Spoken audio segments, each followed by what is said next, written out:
Seorang warga negara asing asal Inggris bernama Giles Thomas Alcott William, 43 tahun, terpaksa berurusan dengan aparat Polsek Kuta Utara.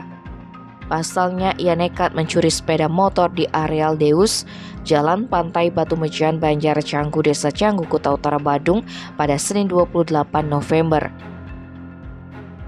Kasih-Humas Polres Badung menerangkan korban merupakan warga asing asal Australia bernama Anthony James, 59 tahun.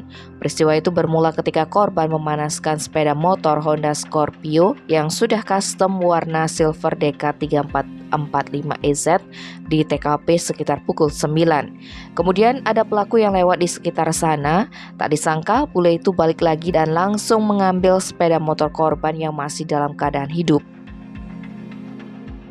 Atas kejadian itu, Anthony mengalami kerugian sebesar 100 juta rupiah dan segera melapor polisi.